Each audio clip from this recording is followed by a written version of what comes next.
Good evening, everyone, and on behalf of the three speakers tonight in the Office of Education at the CUA, I just want to welcome everyone to the CUA Urology WebEx series. And for those that haven't participated in these series, it's actually a very unique method of getting a interactive session of learning. It's a level 1, 1 hour credit where we present maybe a 10 to 20 minute synopsis of some of the state-of-the-art data, and then proceed with question and answers. And we've had some really good series of lectures already. Or if it's not moving forwards or backwards.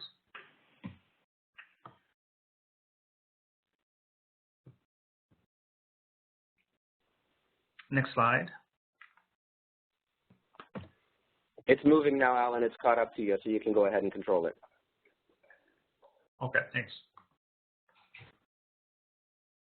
Here are the archive programs. We initially started with Matt Smith and then proceeded with a couple of other talks with Palmerville and Zadra, and most recently had a talk with Martin Reed and Kim Chi talking about the evolution of urology practice in managing advanced prostate cancer. And again, all of these series are archived and are accessible for your perusal whenever you want at your own time. Tonight, we're talking about the past, present, and future bone-targeted therapy. We're going to be presenting data that has not been presented before in terms of some real-world experience, and Dr. Sad will be discussing that.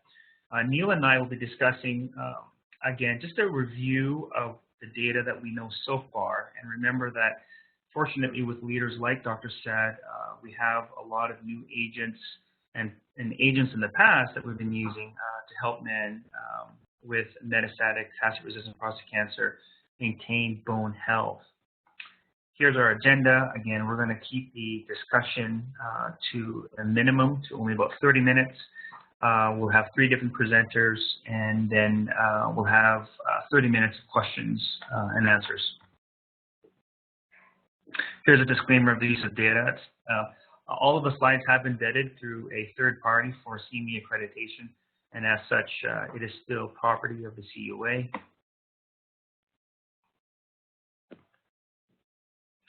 And the overall objectives of the program tonight, again, is to review the rationale for bone-targeted therapy as it pertains to prostate cancer, and also identify the implications of the morbidity associated with problems arising from metastases, identify when and who to treat in terms of bone-targeted therapy in castrate-resistant prostate cancer, assess the impact of bone-targeted therapy use and subsequent effect on skeletal-related events in these men, and as well demonstrate some of the real-world experience in terms of bone-targeted therapy and what we can learn from this as to take it forwards in the future. As well, we have some really interesting data looking at bone-targeted therapy as it's combined with some of the novel therapies, such as radium-223 and the other adjuvant receptor targeted therapies. I also want to remind everyone to use this link to give us a post-program evaluation, and as well, I think this link is very important, obviously, for your own MOSERT credits as well. Here are disclosures.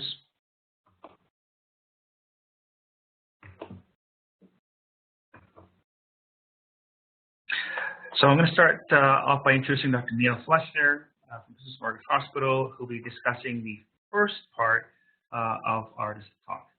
Neil? Well, thank you, Alan. Good evening, everybody in cyberspace. Do I have control at this point? Yes. Okay. People hear me all right? Yeah? Yep. Okay. So I think it just takes a second.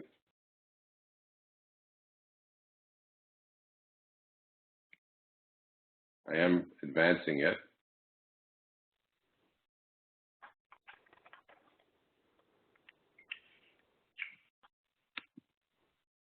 Forrest, I've pressed it 3 times now.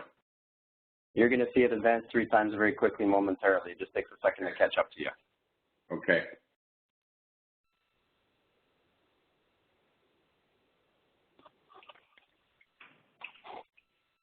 There we go. Okay.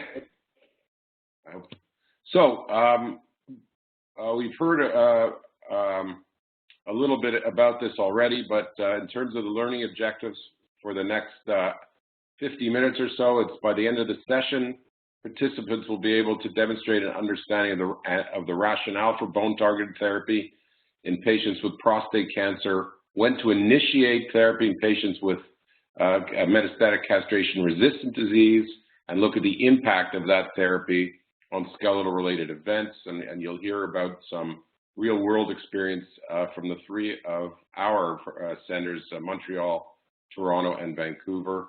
And you'll also understand, hopefully, the reasons for variation between bone-targeted therapy use in different Canadian settings. And we'll also look, which is, I think, really interesting, at some novel evidence supporting the combination of bone-targeted therapies along with the novel androgen axis inhibitors. So let's start and make the case why bone-targeted therapy is important in patients with prostate cancer. And, you know, for years, particularly in the old days when we first used hormone therapy 20, 30 years ago, this was almost exclusively used in patients with bone metastatic disease, and survival was short. However, now with improved survival rates and also the use of hormone therapy in the PSA era, prior to development of metastatic disease, we now have patients living 5, 10, 15 years basically in a deprived state in terms of the steroidal hormones, testosterone, and it really is estrogen more than testosterone. But when we embarked on androgen deprivation therapy in the modern era, people started to be concerned, and this was probably one of the first papers, now over 10 years ago, where Shahinian took a data set and looked at basically the impact of the use of GnRH agonists, and these are the typical agents we're using in our practice, and showing that basically patients on these agents had an increased risk of fracture. And you can see here on the x-axis the fracture-free survival. And obviously you can see that the more doses that patients seemed to get, the higher the risk was. The implication there being, of course, sort of a dose response or an association with increased use and increased risk of fracture. And that, of course, makes these data more likely to be a causal association. Now, having a fracture is one issue, but you have to say, well, what's the real impact of that? And there's more and more accumulating evidence, some new, some older, that really certain fractures limit life expectancy. And this is data looking at basically the survival after hip fractures in both women and men, and looking at the general population in the higher two Kaplan-Meier curves. And you can see that in this particular example, hip fracture is an extremely adverse prognostic factor for overall survival just in the general population. And this is largely driven by osteoporosis in women because of menopause, but also even among men not on hormone therapy, there is an osteoporosis and osteopenia real issue among aging men. It just tends to lag behind women. And certainly androgen deficiency is one of the major players in that particular disease state. Aside from hip fractures, vertebral compression fractures are another beast unto themselves. And I can give you some personal experience going through this now with my mother, who's 79 years old and has been bedridden for the last 2 months with 2 vertebral compression fractures due to osteoporosis. This is not only a sign of frailty, but also very much associated with decreased survival, with about a 50% 3 to 4 year survival rate. So even vertebral compression fractures, losing height, is a particularly adverse prognostic factor both in men and women. There are signs of frailty, and again, they probably represent a constellation of risk factors that really are associated with upfront and accelerated mortality. Now, what about in advanced prostate cancer? Remembering that many men who have bone metastases have been treated now with hormones for many years, so they're already starting off with compromised bone due to the osteopenia and osteoporosis induced by the hormone therapy. And then we have this second pathology or disease that settles in the bone. And of course, this can result in what we call skeletal-related events. And this is a constellation in the context of prostate cancer it's an aggregate measure of 4 particular bone-related events requiring radiation, fracturing a bone, compressing a spinal cord, obviously the most severe, and requiring surgery to the bone. And about 90% of patients who have bone metastases are going to get a bone complication before dying, at least in the area prior to the use of these agents. Aside from the impact on mortality and morbidity, there's also a cost implication to the healthcare system. You can see here, this was an AUA presentation a few years back, showing on the y-axis, you can see in thousands of dollars what the cost was for spinal cord compression, surgery to bone, pathological fracture requiring RT, and all in. And you can see literally the $20,000 to $30,000 of dollars required for each one of these events in terms of inpatient costs. And also around this is the utilization of beds as an inpatient. This is a health resource utilization curve, and you can look here on the left, it's proportion of SREs requiring inpatient stays. You can see in prostate cancer, about, in this particular study, 25% to 30% of patients require admission to hospital, and also the average length being not like the typical patients we operate on. These are patients staying in hospital 3 and 4 weeks, so obviously a major impact in terms of healthcare utilization. Additional data, this is from Fred, showing that patients who experience fractures with prostate cancer also experience, not surprisingly, a diminished survival. And you can see here about a 30% increased rate or diminished 70% diminished survival if one experiences a pathological fracture. So I hope that sets the scene for all of you this evening, just to realize how important an issue this is. And we'll pass it on to Dr. So. We'll talk a little bit about therapy. Thank you.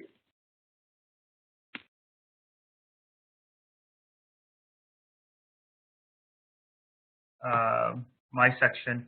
So I'm going to be discussing the 3 different approved agents that are bone targeted and the implications of them in terms of clinical health and improvement of some of the bony complications associated with metastatic disease. I'm just going to wait for this to go on to the next slide here. So the first agent, zoledronic acid, otherwise known as Zomet, was the first agent that was improved. And again, this is Fred Sass study that we're all familiar with. This is looking at men with cancer-resistant prostate cancer with metastatic disease being randomized to receive zoledronic acid or placebo. And this zoledronic acid was given either 3 to 4 weeks or weekly. And you can see that the benefits of the 4 milligram dose given every 3 to 4 weeks had improvement in every different subcategory of SREs that Neil mentioned, whether it's radiation to bone, fractures, spinal cord compression. There are 2 SREs that are mentioned here that Neil did not describe. That's change in the antineoplastic therapy and hypercalcemia malignancy that currently is not used as an FDA endpoint for SREs in prostate cancer. When looking at it in a different way, we can see that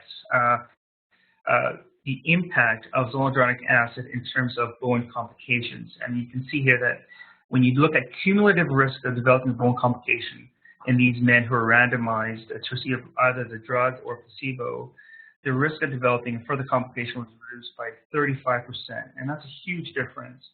If you look at specifically the thing that probably impacts men the most and the ones that the symptom that we see most often in these men, which is pain, and radiation to bone and pain was reduced by 33%. If you look at the time to first SRE, we can delay the time to their first event by about 5 months in those men who receive zoledronic acid. And another way to look at it as well is the impact on survival. And although this was not a primary endpoint that the investigators looked at and thus was not powered for it, we did see a trend towards improved survival. And I think the investigators have always mentioned the point that if there were a larger number of patients, and maybe if we looked at the men longer, we may have seen a survival advantage. But again, with zoledronic acid, we do not see this officially in terms of a p-value. But again, as you can see here, those men that had the agent did have a trend towards a better survival compared to placebo.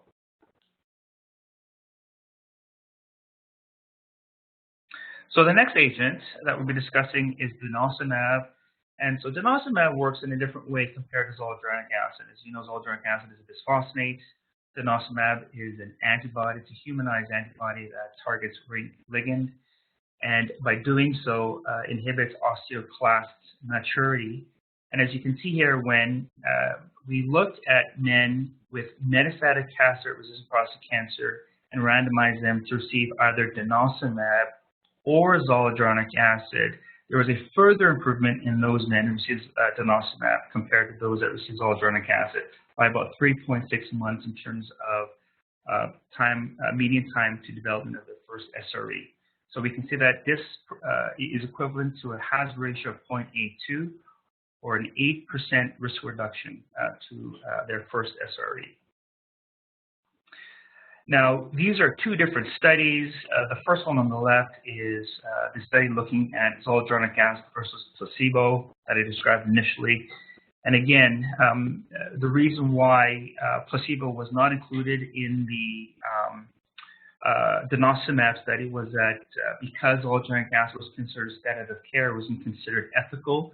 And as such, we don't have a placebo arm in that study. But when we compare the two arms, placebo from the zoledronic acid study and compare that to the denosumab arm, and although they are two different studies, we can see that we have a benefit of as much as 10 months when we're looking at these two different groups. So again, denosumab is superior to zoledronic acid, and I think most of us in Canada are using this because of the superiority shown in the 102 study shown on the right.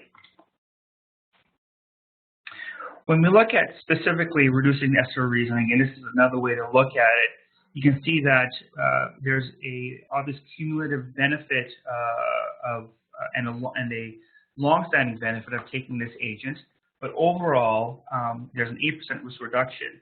But as you can see there, as time progresses, the two different curves separate, suggesting that there's a prolonged and lengthening benefit while on the agent. The question that always comes up is when to start these agents. And I think, at least in British Columbia, because of funding issues, and this will be shown later on in Fred's portion of the talk, we tend to treat men a little bit later when they develop their first SRE or have more pain. But there's some signs to suggest that earlier treatment is better. So this was a study, again looking at those men who received zoledronic acid versus placebo. This is, again, Fred's study. But then looking at it in terms of relative benefit if you had pain at baseline or no pain at baseline. And as you can see here on the left side, those with no pain had a greater relative reduction compared to those with pain at baseline. Again, suggesting that there's greater benefit when starting earlier. And this makes sense. You're attacking the bone earlier. You're giving more strength to the bone so that when they have more tumor burden, that the bone is a little bit more resilient, and you don't have further complications associated with the metastatic disease burden. The last drug I'm going to be talking about is radium-223. This is now improved for prevention of development of sclerosis-related events in men with castrate-resistant prostate cancer. Alcimpa was a trial, pivotal study that led to its approval, and this randomized almost 1,000 men with metastatic castrate-resistant prostate cancer who either were treated with chemotherapy or who were chemo ineligible / chemo refused. Now, these men had bone-only disease, so metastatic disease burden that was confined to the bone, and they were not eligible if there was any visceral disease. And they were randomized in a 2-to-1 fashion to receive either radium-223 versus placebo. And radium-223 is given, it's a radiopharmaceutical, which, again, targets the bone. It's given at 4-week intervals with 6 treatments.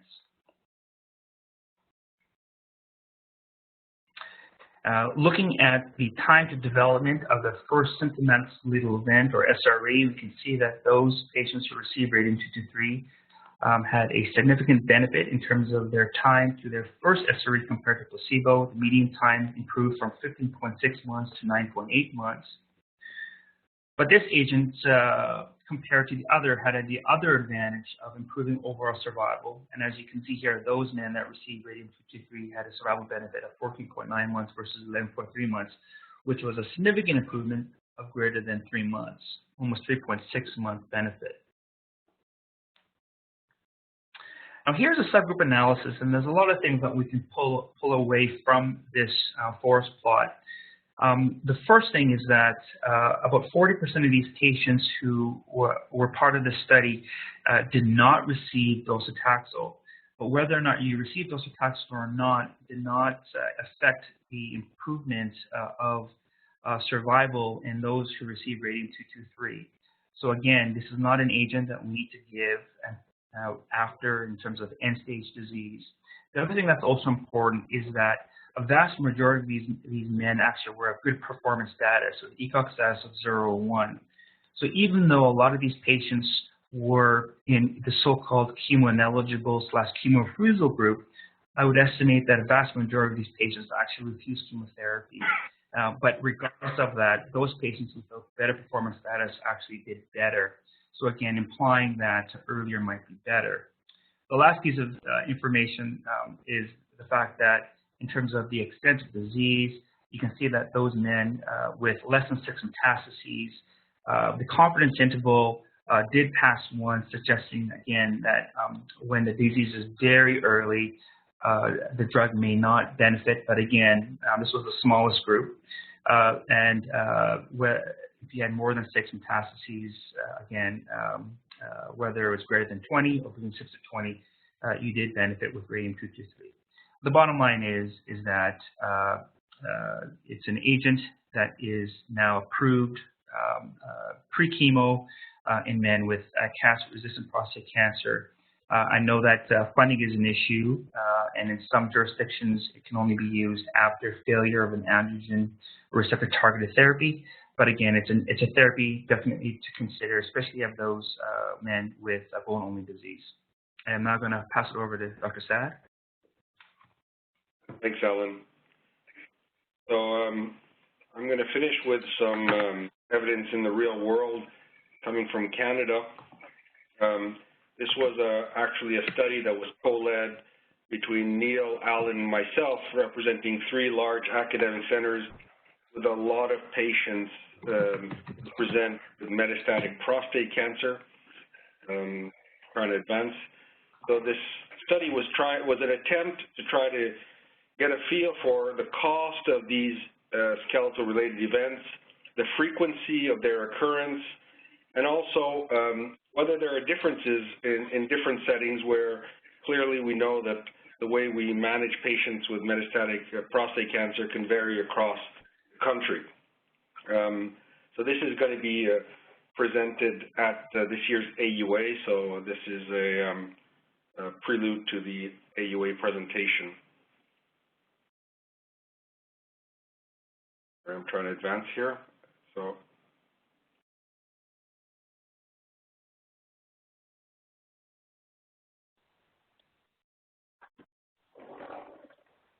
just give it a second to catch up to you, Fred. It'll be there in 1 sec.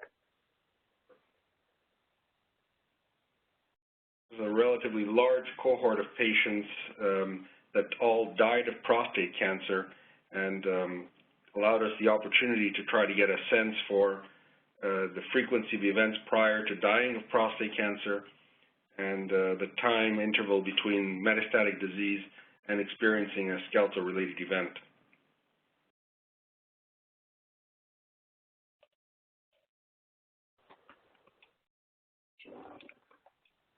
Go ahead and click it, Fred.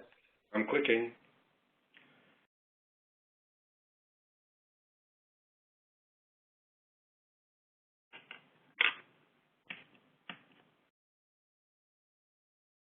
Can you advance it on your side?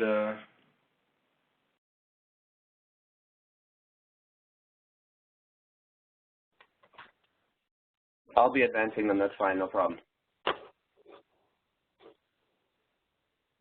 The objective of the study was to get a sense for the cost of patients experiencing SREs, the progression of disease based on symptomatic skeletal events, and the use of bone-targeted therapies, whether or not they had an impact on the events.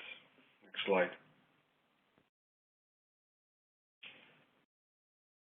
So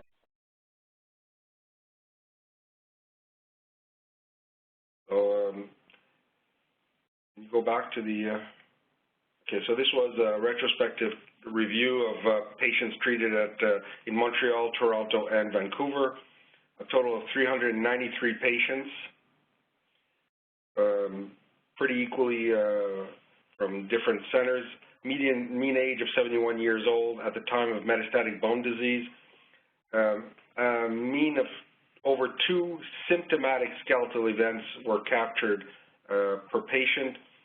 Actually, 70% of patients experienced 833 symptomatic skeletal events. And I stress the symptomatic part because these are patients who were treated for events. There wasn't any active searching for asymptomatic fractures or compression fractures. And it turned out to be about 85 events per 100 patient years. And the median time to first symptomatic skeletal event was 17.6 months. The cost related to having one or more events was estimated to be 31,827 Canadian dollars based on the best cost estimates we had in Canada. And patients who did not experience an SSE cost $14,092 in Canadian dollars of 2014. Next slide. When we looked at the overall group, 51% of patients received at least one bone-targeted therapy, of which zoledronic acid was obviously the predominant one because that was the approved agent recognized for its efficacy. When we looked at time to first symptomatic skeletal event, we see already a significant difference between the institutions. In Montreal, the time to first SSE was 25 months compared to 14.6 in Toronto and 17 months in Vancouver. And actually, patients experiencing one or more of these events occurred less frequently in Montreal, 55% of patients, and we all know they're all going to experience an event before dying, but a fair proportion of patients actually died without experiencing events, which is a welcome occurrence for patients not to have an SSE before dying. 79% of patients had an SSE in Toronto and 76% in Vancouver. Looking at the use of BTTs, we saw that in Montreal and Toronto, the use of BTTs looked to be quite similar. 64% of patients at the CHUM in Montreal, 60% in Toronto, and 24% in Vancouver. And the early use of BTT prior to having an SRE was 51% in the CHUM, 32% in Toronto, and 13% in Vancouver. So we're seeing differences here. So we were struck a little bit by the similar use in Toronto and Montreal, but the next slide might help to understand why the differences. When we looked at the use, they were quite similar in Toronto and Montreal, but when we looked at the frequency of infusions given as prescribed every 3 to 4 weeks, the CHUM was 77% of patients were actually getting it at the proven interval rate, whereas only 10% in Toronto were getting it every 3 to 4 weeks. Most patients were actually getting it only every 3 months, which might reflect less efficacy for patients that are metastatic castration resistant. In Vancouver, it was split between every 3 to 4 weeks and every 3 to 4 months. Next slide. And the median survivals, there was no significant difference between sites. Overall, it was estimated to be about 23.9 months. We have to understand that this is a lot of patients pre-ABI, ENZA era, where a significant proportion of patients don't get chemotherapy. Next slide.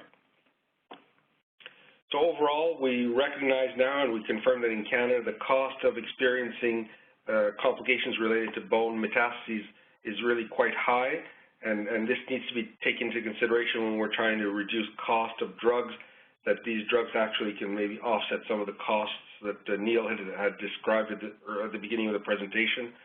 And the development of these skeletal events really seems to parallel the use of bone-targeted therapies across the different centers in Canada. Next slide. So the next question is, can we do better than we're actually doing now? Next.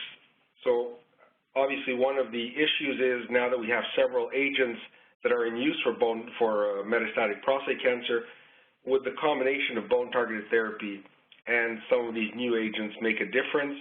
We did have an analysis that we published recently in European Urology looking at patients getting bone-targeted therapy in the early stages of mCRPC, which was the 302 study using abiraterone in the chemo-naive setting. And just looking at whether or not patients got bone-targeted therapy, we saw that there was a significant improvement in overall survival in those getting bone-targeted therapy versus those that didn't. The time to using opiates for pain was significantly improved in patients on bone-targeted therapy, and maintaining ECOG performance status or quality of life seemed to be also improved with the use of bone-targeted therapy. Next slide. Looking at it differently, everyone knows we had 4 different subgroups in the abiraterone study. We had patients taking abiraterone with or without bone-targeted therapy, so that's the blue and the green curves, and we see that time to opiate use was clearly improved with the combination versus abiraterone alone in the green line. And even patients just on prednisone and placebo using bone-targeted therapy delayed the appearance of pain compared to patients that were on prednisone without bone-targeted therapy. Next slide. In terms of maintaining quality of life or ECOG performance status, again here, the combination of bone-targeted therapy and abiraterone was clearly improved compared to the 3 other curves. And probably the largest surprise was actually seeing a survival difference with the combination of abiraterone and bone-targeted therapy compared to patients getting abiraterone alone. This is obviously hypothesis generating, but it was a pre-planned analysis to be looking at the impact of bone-targeted therapy with abiraterone, keeping in mind that these are patients that were clearly asymptomatic or minimally symptomatic. Very few, if any, of the patients experienced an SRE before coming on to the abiraterone chemo-naive study. So this really sheds, I think, a little bit more light that maybe earlier therapy might be beneficial and also in combination. Next slide. The UK group also looked at the combination of docetaxel with or without zoledronic acid, and here again there seems to be a 5-month delay in experiencing symptomatic SREs when docetaxel is combined with zoledronic acid compared to docetaxel alone. So this is really quite interesting because it clearly reflects what we had seen 10 years ago with zoledronic acid against placebo, showing about a 5-month delay in SREs, and now the UK shows that it's exactly the same delay even in the docetaxel era. Next slide. And probably one of the most interesting findings was a publication in Lancet Oncology looking at the ALSYMCA study with radium-223, where again they allowed the use of bone-targeted therapy prior to coming onto the study, and patients who actually were getting bone-targeted therapy, in this case most of the time it was a bisphosphonate with zoledronic acid, since this was pre-denosumab era, showed the largest impact in SRE reductions.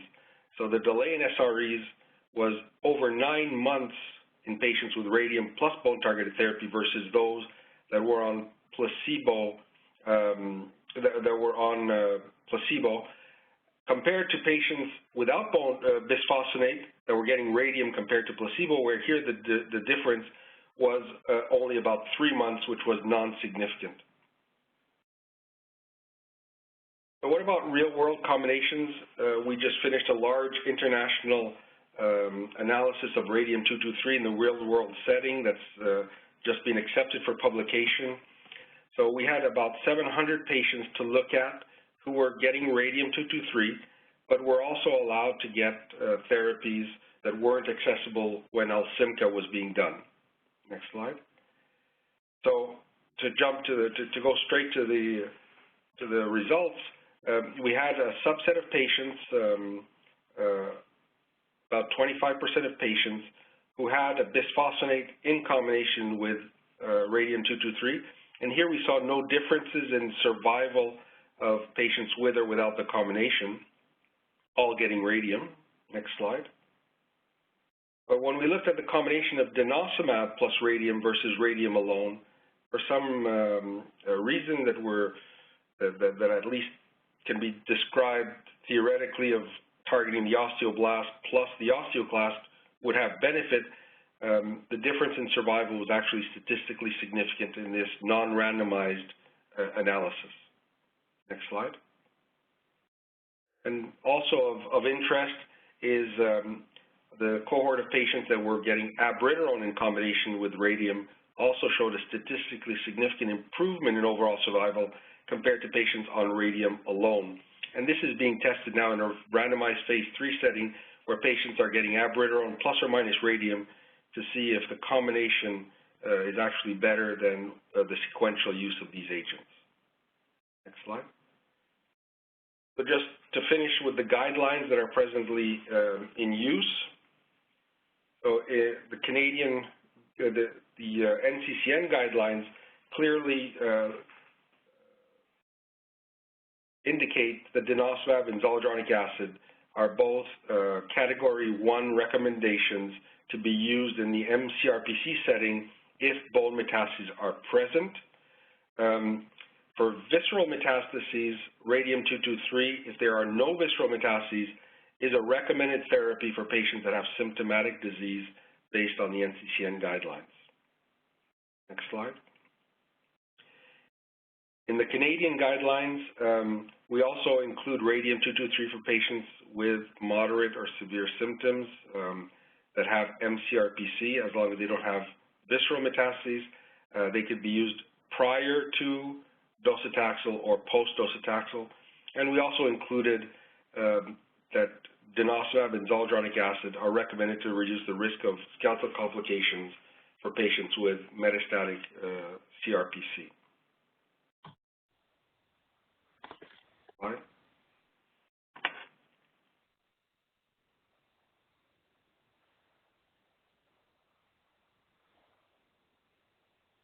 Go to the last slide. So we're on the summary slide. I'm not seeing it. Okay, so just to summarize and conclude, I think it's important for people treating this disease state to ensure and monitor adequate calcium and vitamin D.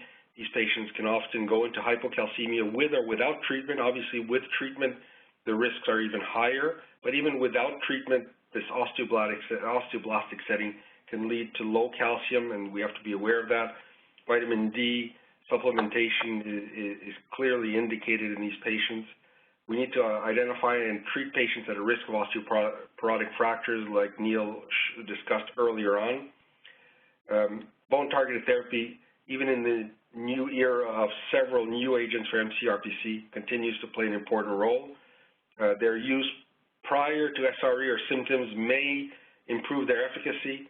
The question of how long to treat these patients, I think more and more evidence is probably trending towards consideration of reducing frequency or stopping after 24 months, given the increased risk of ONJ beyond the 24-month period. The awareness and prevention of ONJ and hypocalcemia reduce the risk, and radium-223 is the newest option available for the later stages of mCRPC.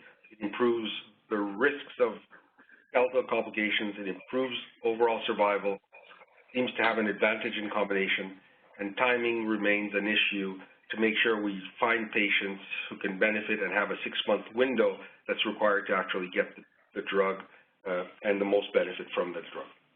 Thank you very much. Well, thanks, Brad. I think we've had 3 nice discussions. One describing the problems and implications of metastatic disease in men with castrate-resistant prostate cancer. The second section describing some of the options available. And the third slide looking at some real-world data and also data looking at the benefits of its combination with some of the novel therapies that we have access to. So I want to open it up now to the participants for any questions. You can either chirp in or send us a text on the chat. Well, we now have an opportunity for discussion. I open it up to the group here. We have one question here from Vancouver. Hey, Dr. Fletcher, it's Chris Stapovini. Hi. Just a question on the availability of radium-223. This is probably more a local directed question. How easy is it to prescribe that and have our patients get access to that? And it's probably, again, more a provincial level question than anything else, I would assume. You could comment on that as far as you know. Yeah, I think a lot of this is very provincially based.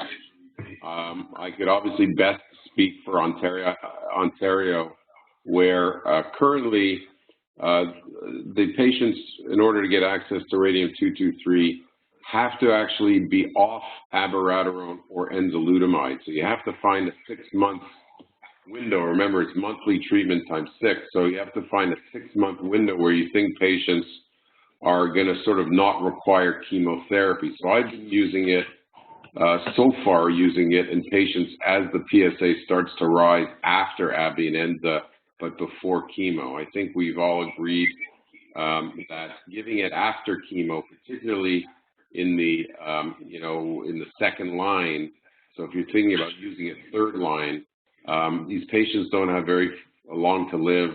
Their mobility is not ideal. You have to sort of get at least 4 doses in for any benefit, and a lot of those patients can't even make 4 doses. So really probably the best time is to use it sort of second line between those two. And in terms of getting in Ontario, unfortunately the way things were written, they're obviously limited to major centers. You have to have a nuclear medicine facility. And in Ontario, the patient is meant to have had at least a consultation with a radiation oncologist or medical oncologist, and we've got around that in our particular center, but that's basically how it's done. So I suspect this will be a very local or at least provincial phenomenon. In Montreal, well, at least in Quebec, the way we worked it out is that the patients have to be presented in a tumor board setting to make sure it's an appropriate time, both not too early and especially not too late. And so we have refused patients who are past ECOG-2 where survivals are in the range of 7 months, so it's inappropriate to try to give a 6-month regimen agent a patient who's got 7 months to live. But I agree with Neil, most of our patients are going after AbbVie or Enza, are symptomatic, where there's a question whether or not chemotherapy is appropriate for those patients. So it's really a decision point. I have to say in a young, healthy patient, I will go with chemotherapy after AbbVie and Enza. And you have to recognize resistance to chemotherapy or progression early, and I will go to radium. So I have to say, using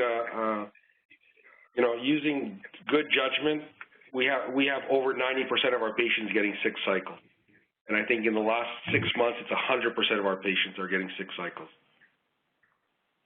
Yeah, so I'm Kristen, and I'm a medical oncologist in BC, and we're actually able to get radium-223 delivered in Vancouver General Hospital, and we're able to actually deliver it in patients who refuse docetaxel or after docetaxel. And I would echo your comments. I think there's a window of opportunity. I think that using it earlier is better because often these patients can be quite unwell later in the disease course. So I tend to use it early. And I think that the other small point would be that they did allow patients that had lymph node metastases as long as they were less than 3 centimeters. So even when you see patients that have 2 centimeter adenopathy, I would still send those guys along because they do derive benefit from that as well. So something to consider for sure. Good. Obviously, if there are multiple 2-centimeter lesions, I would rather go with chemotherapy first and try to control the disease. And I've used radium in sandwich, so many patients now have gotten chemo before, then radium, then chemo after, and we really haven't seen many issues. So I'm not very worried about the myelosuppression that I was worried about a couple of years ago. We now have experience with patients that have gotten more than 1 line of chemo after their radium. So it is quite reassuring that if you give it a little bit earlier, you're not shortchanging the patient later. Are there any questions from any of the participants online? You can send in your questions through the chat as well. Anyone over here? Maybe if you guys could just go over your thought process as to when you're going to initiate bone targeted therapy. Even though we are a little bit paralyzed with funding, we still have at least 30 to 40% who have private insurance. And as we discussed earlier, the therapy is much cheaper than some of the other novel therapies out there. So if each one of you could just go over when you initiate bone targeted therapy, how long you put them on it, et cetera. Fred, you want to start? Or? Sure. So I think it's clear from what I've been saying during my talk that I really do favor, in a patient that we've clearly demonstrated metastatic CRPC, and I stress CRPC. I don't think there's any rationale to be giving it before their CRPC, but once we've identified even a low burden metastatic CRPC patient, that's a high risk state. So I do start early, like I would start early ABI and ENZA, and I think it actually does keep patients on ABI or ENZA. The reason we're giving those drugs is to try to keep patients asymptomatic for as long as possible, good quality of life, delay the need for chemo, and I think adding the bone-targeted therapy actually helps us to do that for an even longer period of time with the analysis that we did with the 302 abiraterone study. And really, it's adding about 10% to the cost of those drugs to get, I think, more than a 10% benefit. I would rather give it earlier and stop rather than wait too long and get less efficacy for a drug that is really purposed to strengthen the bone that's already weak from years of hormone therapy plus the bone metastasis. Yeah, I mean, I agree with Fred's comments. I would add that I would be lying if I did say that there have been some patients who have presented with hormone-sensitive disease that I have treated patients. Now, this would be off guidelines, but not inconsistent with the label. And although not proven, we've had a few patients who present with hip fracture, things of that nature, where, in a private pay setting, I'd like to give them 2 or 3 doses, again, not based on evidence, just trying to be pragmatic, until their disease is well under control. But otherwise, I started, like Fred mentioned, essentially at the same visit as the ABI and ENZA, although it ends up being a bit of an overwhelming visit for the patient. What I personally have been doing of late, because patients are surviving so long, is after about 6 or 7 doses, and once patients get into reasonable remission, I give them a break and start it up again once the PSA starts to rise. Again, not based on any data, just a pragmatic way of trying to get that 24 doses in and not 60, for example, if they're going to live 5 years. So again, not based in data, but just pragmatically trying to balance everything with these patients. Are there any other questions? One final question, guys. And again, we raised this earlier. This is a question that I get quite often: is if you're on one of these therapies that both improves overall survival, like abiraterone and enzalutamide, as well as reduces or improves time to the first SRE development or SE development, what is the rationale of then needing a BTA on top of that when we're just looking purely at SRE? And the data that Fred presents with the combination is just hypothesis generating, and until there's more further evidence, do we really need to add a bone targeted therapy? Right. I mean, I think, as I alluded to, I do like to start at the same time. Number one, many of these patients are symptomatic. Two, many of them are getting prednisone, which is going to further weaken their bones. Not all patients respond to AbbVie and Enza, and if they don't respond, then you can get into trouble quickly. And then, of course, some take a while to respond. You get sort of a plateaued PSA response. So I think it's important to, again, try and get those doses in as early as possible. Again, as I alluded to, I then pull back a bit. But I think even though you're likely to get their disease under control, in terms of the prednisone, the timing, the 30% or so that don't respond, I think it's best to hedge the bets. Brett? Yeah, and I just want to, I hear those comments too, and I think people have extrapolated data from the post-chemo setting of abiraterone and enzalutamide, where we showed a delay in palliative radiation therapy in patients on treatment versus those that weren't. But those were patients, obviously we were controlling the disease with AbbVie and Enza, and so they had less palliative radiation. But this is a far advanced group that we didn't capture SREs after they left the study. We only captured survival.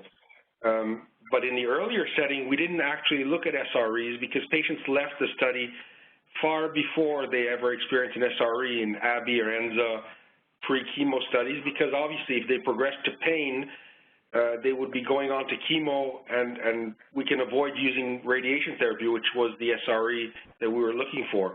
So we didn't capture many SREs, so it's really unfair to think that AbbVie and Enza are going to delay SREs. They're controlling the disease, they're delaying the progression of pain, and I think we're doing a better job when we control the bone environment as well as the cancer with the combination.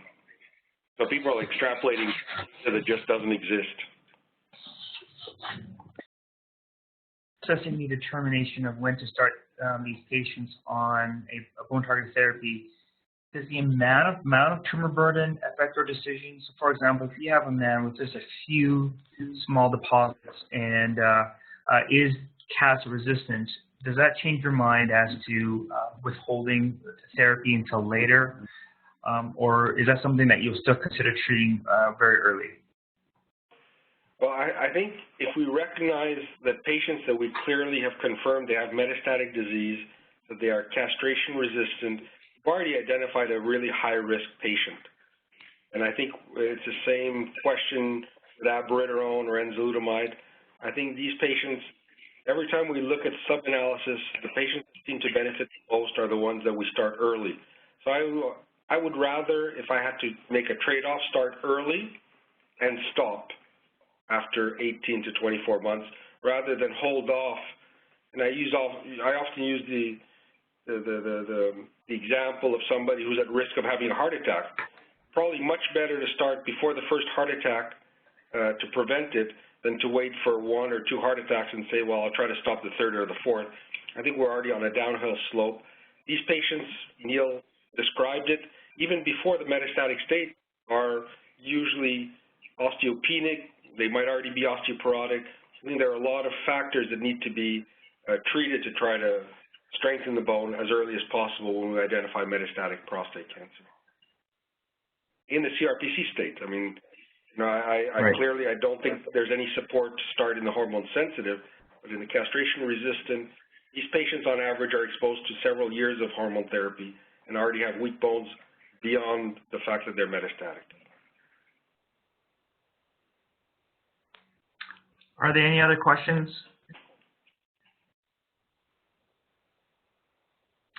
A question for both Neil and Fred. A question that I get quite often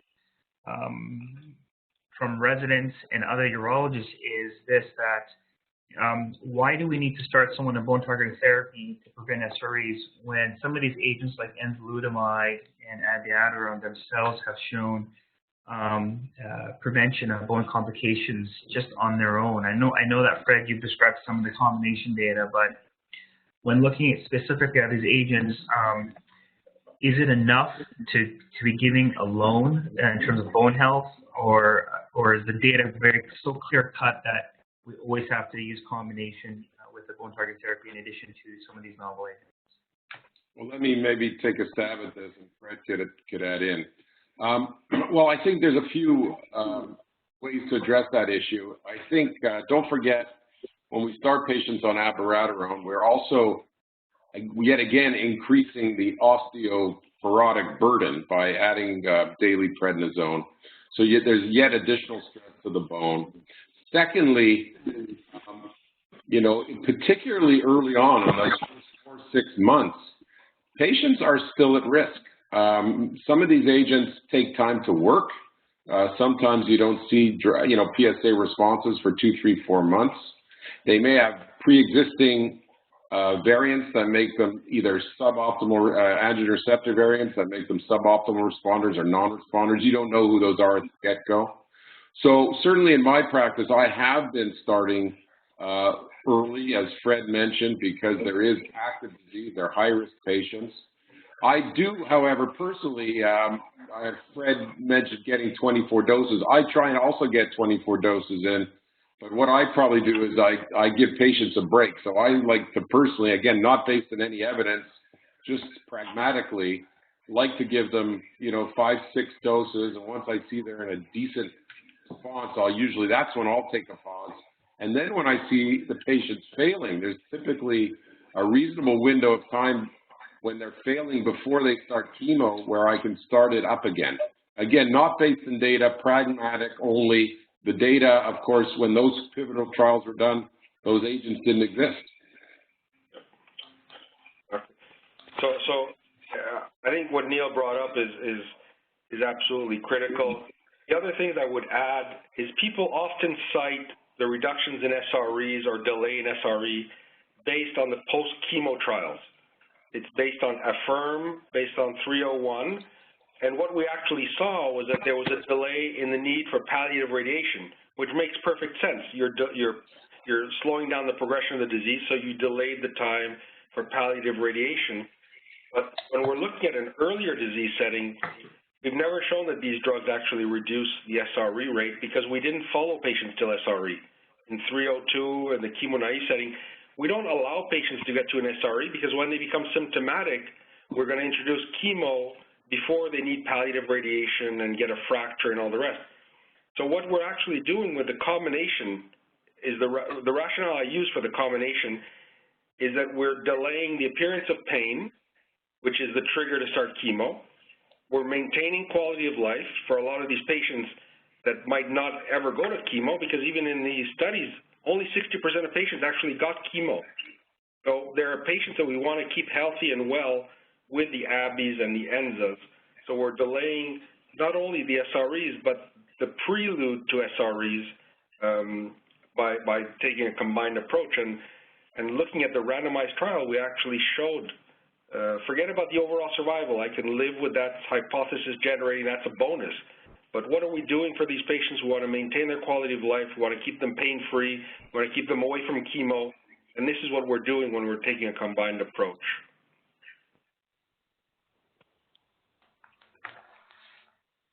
Are there any other questions? We have time for one more question. Just in terms of cost, if I can add, yeah. We're only adding 10% of cost when we're using these agents per month. Absolutely. I mean, it's a fraction of the cost of the other agents. Yeah, I agree. Saving money, probably, right? As we yeah. the cost of the tens of thousands of dollars for each one of these events, and they're frequent. Yep. It's good if we can delay them for as long as possible. Yep. I'd rather have them in the last 6 months of life than when patients would have, been able to live a couple of years more. Yeah, and they work. Any other questions? So my last question to the other participants is just a quick statement as to when you're going to send your patient for consideration of radium-223. There's been a lot of confusion, especially in Vancouver, as to when patients are going to start. Initially, here in British Columbia, it was limited to very select sites with very select radiation oncologists who had privileges, and it then led to a situation in which patients were getting the treatment very late, very delayed, post-chemo. But as I presented, the data doesn't really imply that. Data implies that maybe earlier is better. So just a quick statement from each of you as to when you think the best time to send a patient for radium-223 is. And forget about your regulatory kind of funding issues. Well, in my practice, what I've been trying to do is look at that window between Abby and Enza failure and the commencement of chemotherapy. I agree that post-chemo, particularly now, where patients are getting the novel androgen axis inhibitors pre-chemo, it tends to be a short period of time.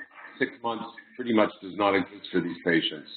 And they're infirm, and it's not easy for them to come to the hospital.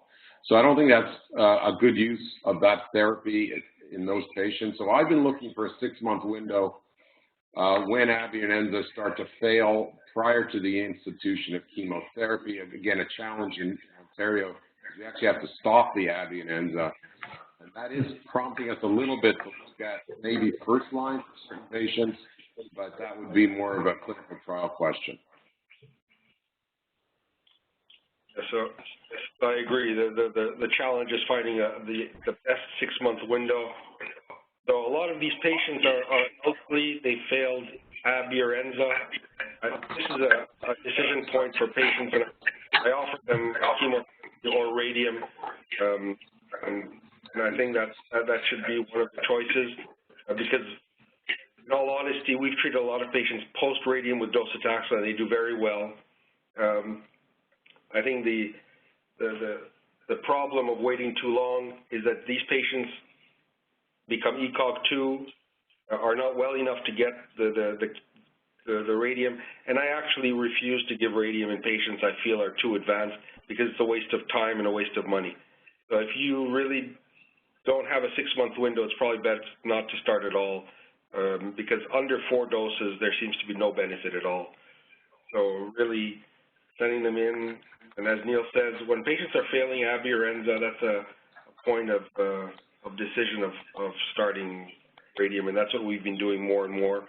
Even in patients we're worried about chemo, we can always decide to give it after the radium, and we find ways to give it right after Abby or Enza if we're worried about starting the chemotherapy. Okay, well, on behalf of the other 2 speakers, I want to thank all the participants for joining us. And again, I want to thank ORIST and also the CUA for providing us this opportunity to present this data. Please complete your evaluation forms. There is a link provided within the agenda, and it's below there as well. Again, ensure that you're in contact with the CUA, Tal Erdman, for the official certificate for your CME credits. Next slide. And again, I just want to remind everyone there are some really good talks out there already, ranging from Matt Smith's talks to community urology viewpoint on advanced prostate cancer management, as well as academic viewpoint and academic on prostate cancer treatment. And again, I just want to thank everyone for joining us. There is another session at 10 p.m. should you wish to join us. And I'm going to sign off. Thanks, everybody. Thank you. Thanks.